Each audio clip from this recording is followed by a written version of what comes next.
Okay, so are you ready to, like, actually make your dreams happen? I think so. All right, because today we are diving deep into goal-setting mastery, turning your dreams into achievable steps. And I'm really excited about this one. Me too. I feel like we could all use a little help turning those big dreams into something real. Definitely. And I think this is going to give us the tools to actually do it. Yeah, like sometimes that leap from dreaming to doing feels like a Grand Canyon, you know? Oh, absolutely. It can be super intimidating. But this book, it's packed with real-world examples and even a dash of humor, which I appreciate. Right, because who doesn't love a little chuckle while they're working towards their goals? Exactly. It doesn't have to be all serious business. So one thing that really jumped out at me was this idea of achievable steps. You know what makes a goal truly achievable, in your view? Well, we often set these huge ambitious goals, which is great, but I think the key is breaking them down into bite-sized pieces, almost like ridiculously easy steps. Okay, I like that bite-sized. Yeah, so instead of saying, I want to learn a new language, which can feel overwhelming, you break it down to something like, I'm going to spend 5 minutes a day on a language app. That's so much more manageable. Right, and it's way less intimidating to actually start. That's like the difference between staring up at Mount Everest and just taking that first step on a hiking trail. Exactly. You don't have to conquer the whole mountain in one go. You just focus on that first step. I love that analogy. And speaking of taking steps, the book is full of inspiring real-world examples.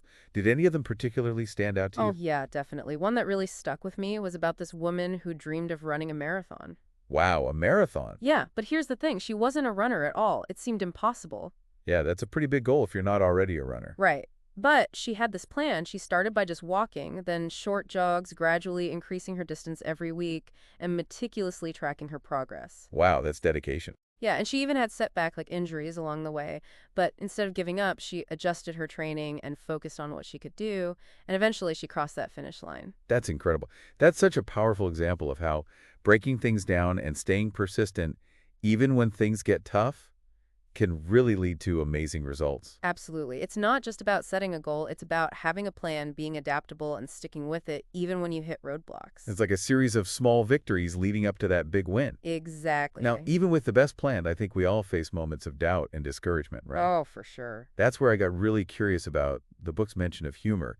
How do you see humor fitting into the goal-setting process? Well, humor is amazing for staying positive, especially when you're facing setbacks. It's about not taking yourself too seriously and finding ways to laugh at the challenges. Yeah, lighten the mood a bit. Exactly. So let's say your goal is to declutter your entire house, which sounds daunting, right? Yeah, for sure. But what if you turned it into a game? Like as you're going through each item, you give it a funny backstory and then decide whether to keep it or toss it. Okay, that's actually pretty clever. Right. It's about finding ways to make the process more enjoyable. I love that. It's like turning a tour into an adventure. It reminds me of when I was learning to code. Oh man, I was so lost. I was ready to give up. Oh, I've been there. But then I started making up these ridiculous names for the error messages that kept popping up, Uh-huh. and suddenly I was laughing instead of feeling defeated. It totally changed my perspective. Exactly. That's the power of humor. It helps you detach from the frustration and see things in a new light. So we've talked about breaking down goals, finding inspiration in real-world examples, and using humor to stay motivated. What would you say is the most important takeaway for our listeners? I think it's this. No matter how big or small that dream is that you've been putting off, what's one tiny step you can take today to move towards it? Even something that just takes 5 minutes. What would that first step look like? That's such a great question to ask yourself. We want to hear your first step. So share it with us on social media using the hashtag one step forward. Let's inspire each other and create a wave of action. All right, until next time, keep dreaming big and taking those steps no matter how small. You got this. We'll see you in the next deep dive. See ya. Hey. TSSF.